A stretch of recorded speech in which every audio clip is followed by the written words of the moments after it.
Netcasts you love. From people you trust. This is Twit. All right, I have the Galaxy Note 4. I know, Shannon, you're going to be looking at this with interest because, oh, yes. Well, it's too late for you. So if I hated this, you'd be out of luck. But guess what? I don't, and this may come as a surprise for a lot of people because for years I've said Samsung, they junk their phones up.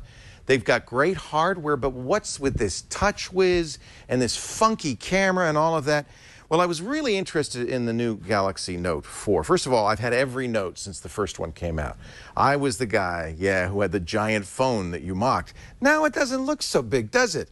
This is a 5.7-inch phone. It's actually physically smaller than the iPhone 6 Plus, even though it has a bigger screen, because Samsung doesn't have a lot of bezels. This is almost edge-to-edge screen, and boy, what a great screen. It's a Quad HD screen. I think it's 2560 by 1440. There are a few phones out now with that kind of resolution. Of course, the LG G3 was the first. The Nexus 6, which is coming out soon, will also have Quad HD, but I gotta tell you, Samsung Super AMOLED screens, there's nothing better. These look so good. The blacks are so black. The whites are so bright. The colors are so rich. Here, look over my shoulder. You can get a better idea of how this looks. Now, of course, you're looking on your screen at home. Notice one thing. I immediately took off TouchWiz, and I'm using the Nova launcher. That's one thing I wanted to emphasize. You're not stuck with TouchWiz. If you like TouchWiz, there's some new features. In fact, let me launch the TouchWiz browser so you can at least see what Samsung is offering for you. TouchWiz launcher, not browser.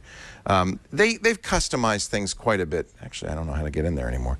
But somehow I can get in there a little later on. But I do want to show you one of the things Samsung still does poorly. Now, this is TouchWiz. You can't change the quick settings. And look how cluttered this screen is. Once you get used to it, you might find it's really great that you have all these controls, but it feels like a 747 cockpit. Up here, the quick touch settings, and of course, you can customize those to your heart's content. This is brightness, and one of the nice things about Samsung, and a lot of others don't do this, you can have auto brightness, but nudge it a couple of stops up or down, depending on your personal taste. So if you want to save battery, nudge it down by 2. If you really like a crisp, bright screen, nudge it up a couple, or just put it right in the middle. These two buttons you'll never use. S-Finder is basically a global search. Forget about it. I don't even remember what Quick Connect does. It's connect to somebody else using a Samsung phone in your neighborhood. Who cares? Forget Quick Connect. That should not be there. I should be able to get rid of this. These are my notifications. Some of them, of course, are mine. Notice the Samsung's doing something kind of interesting here. I have it set up so that it will automatically bond different connections. So I can use the 4G plus the Wi-Fi for faster downloads. I don't know of any phone that does that. That's cool. That's kind of a nice feature. Samsung also has stayed with the physical home button. For me, that's a little bit of a negative. I'm not a big fan of physical home buttons, but I got to say, it works. And they have capacitance soft touch buttons here at the bottom. Unlike the standard with Android these days, these are not on-screen buttons. The plus of that is it doesn't take up any screen space. This is a back button, this is a recent apps button, and of course the home button. And these can be overloaded to do more things if you press and hold, things like that. This is all customizable. And that's the thing that really I want to emphasize about the Note 4. This is a phone for people like you, Shannon, people who love to tweak, who love to change things, who love to set things. There are more settings in here than you could shake a stick at. Samsung, you remember on the last phone, the S5 and the previous Note 3, had multiple pages of settings. They've gone back to these super long lists. This goes on and on and on and on and on. There are so many things you can set in here. I don't even know where to start. Let's go. I'll give you a couple and you can see that distinguish this phone. This is a fingerprint reader at the bottom. S5 had that. It is probably not as good as Apple's iPhone fingerprint reader, but it's pretty darn good. You can train it for up to 3 fingers. I've trained it for both thumbs and an index finger. You have to swipe pretty much vertically down, but it works. And more than working to unlock the phone, it also works with Google Wallet. It works with my banking applications. It works with LastPass. So if your applications are set up to use fingerprint authentication, and LastPass, for instance, which I use all the time, that's a huge convenience. I loved that on the iPhone. It does it very well on the Galaxy Note 4. I should also point out that this has a massive battery in it. It is a 3320 milliamp hour battery, and it's removable. Yes. This is one of the last killer feature phones on the market that still has a back, crappy though it may be, that you can pull off and you can get access to. Look how big that battery is. You can also add an SD card up to 128 gigabytes. That kind of makes up for the fact that they only have 32 gigabytes of storage on the phone. I find that's ample. I'm very happy with it. And the fact that I could put a big SD card in there kind of makes up for that. You'll also notice a couple of extra things on the back here. Besides the really excellent 16 megapixel camera, there's, like on the S5, there's a heart rate monitor and something they call SO2, oxygen monitor. And you hold your finger there and you forget it. You're never going to use that. It also has a pedometer in here, and all that ties into the Samsung S Health application. One more feature that the Notes have become famous for, the S Pen stylus. It works better than ever on this. I love it. Very nice stylus. Pressure sensitive, so you can get fine lines and you can get thick lines. It really is, and it's very fluid. You can see how fast it keeps up. That's probably because there's 3 gigs of RAM in here. The Snapdragon 805 processors run at 2.7 gigahertz. I have the unlocked European version, which has Samsung's proprietary octa-core Exynos processor, running at a slightly slower speed, but I have to say, plenty of processing power. This thing is a monster. The camera, you know, arguably the best camera on the market today. I would say without a doubt, let's close this out. Without a doubt, the best camera on an Android phone. It competes very well with Apple's iPhone 6 and has some very nice features. Who took that? Oh, that's a selfie. That's one of the features, is you can turn the phone around. There's a selfie version that when you turn it around, it actually sees your face, counts you down with haptic feedback. You don't have to use the front camera. You might, though, because it's 120 degrees angle on the front camera. It's a special selfie camera, and it's a pretty good front camera. I think it's a 3.7 megapixels, so that's great. Also, Ultra HD video. Let me play it back here. I just took this video. Let me see if it's going to turn sideways. The quality of the video, you really can't see here. Superb.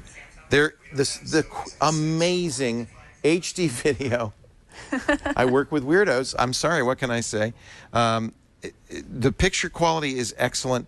I couldn't be happier with this. I'll put some samples up online, but one of the reasons people are buying the Galaxy Note 4 is because it does in fact have, I bet you for you this is true too, oh, yeah. It has a really superb camera. Now, one thing we dinged the S5 and S4 for is all of the camera modes. They go on and on. Samsung's been listening. They've really stripped out a lot of the weirdness that they put in the S5. For instance, yes, the modes are there, but you can turn them off so you never see them. So if you never want to use beauty face or multiple shots, you could just turn them off, pick the ones you want. By default, only a few are turned on. I do like selective focus. We've seen that before on the M8, the HTC One, and the Lumia phones. That's the ability to pull focus in or out depending on what you want after you take the picture. The sports shot is kind of interesting.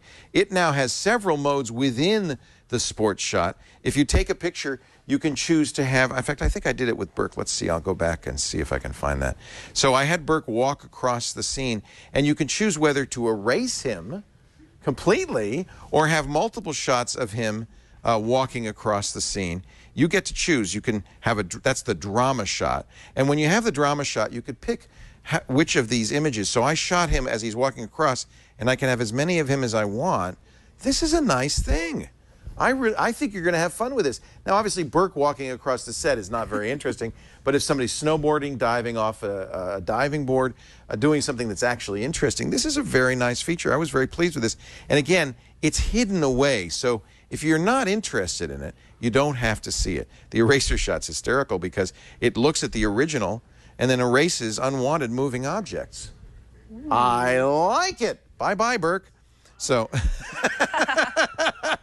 So they've really put some thought into this. They've added nice features, but they've hidden them away so that you don't have to see them.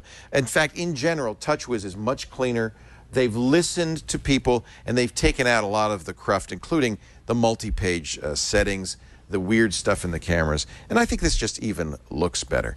Lots of features in here. Yes, you can touch and pay with your Google Wallet or other credit cards. NFC is built in. I think the S Pen works great. Remember all the weird motion and gestures and things, like it would look at your eyes, you could scroll up and down? They took all of that stuff out. It does the things that really matter. For instance, it'll notice if you're looking at it and not go blank if you want. You can still do a screenshot by wiping your hand across it. A few of the things that were actually useful are still there, but a lot of those weird things like scrolling by moving your eyes up and down, gone, gone. And I have to praise Samsung for doing that. For a long time, my mom used a Galaxy Note 3 in easy mode. If you know somebody who doesn't want anything too fancy, the easy mode is big icons, very easy to use, and really takes a lot of the complexity of a phone like this out of the picture. So I'm very pleased with that. Samsung has done a good job listening to its users, improving the phone, an amazing screen. The S Pen works great. It's got a lot of power in it, including a bunch of battery life. I'm currently at 31% after about 8 hours, and that's when you get a new phone, you use it a lot. I think it's going to get even better than that. And because it's removable, $20, you pick up an extra battery. Never have to worry about running out. Up another battery. Oh, no wonder I'm killing the battery life. There's that flash on. Let's see. Pros and cons here. Gorgeous screen, quad HD, and it's not sluggish at all because they've jammed a lot of processor power. In fact, the specs in general are amazing. 2560 by 1440. It's almost a 3 gigahertz processor, 2.7 gigahertz quad-core processor in a phone? That's amazing. I really like the 16-megapixel camera on the back. The front camera is 3.7 megapixels. Optical image stabilization. Infrared IR's back, so you can use it as a remote control. The Samsung TV app makes that very easy to set up. Ant Plus and a lot of other multimedia things people really like. The S Pen works great. The fingerprint reader actually works. Hey, kudos to Samsung. And I think the pedometer, the health monitors are really nice. On the con, well, because it's got TouchWiz on here, remember, this is a KitKat phone, but Lollipop's going to come out any day now, and you know that will be available to people who use Nexus phones, for instance, but not for TouchWiz phones for quite some time, because Samsung has to take that source code and fix it and make it work with TouchWiz. That slows everything down. So it is KitKat. I'm going to have to say that's a negative, given that Lollipop is due any minute now. The speaker's not great. It has a single speaker in the back. It's loud, but kind of tinny. And the price, whoa! If you get this from a carrier with a 2-year plan, $300. Is that what you paid? Nope, I'm doing the full price. And the full price, $800 for this phone. Actually, I think we found it on Amazon for you can find it as little as $650. Do you find it for $650? Yeah. If you do the smaller gig version, the 32 gig. I should have shopped around. All right, well, there you go. It's very expensive still. Yes. Especially when you see phones that are very close in spec, like the OnePlus One, for half that much. And also, you've got to remember the Nexus 6, Google's Nexus phone, is going to have many of these same specs for about the same price, but will have Lollipop and a pure Google experience. You're really going to have a tough decision. You're going to have a tough decision ahead of you. But here's the good news. I'm very happy to say I'm definitely giving a buy. You did the right thing on the Galaxy Note 4. Samsung has listened to all the complaints I made about having too much cruft on it, making it too complicated to use. They've kept the stuff that people really like, and they've made an amazing power horse of a phone. A definite buy on the brand new and very expensive Samsung Galaxy Note 4.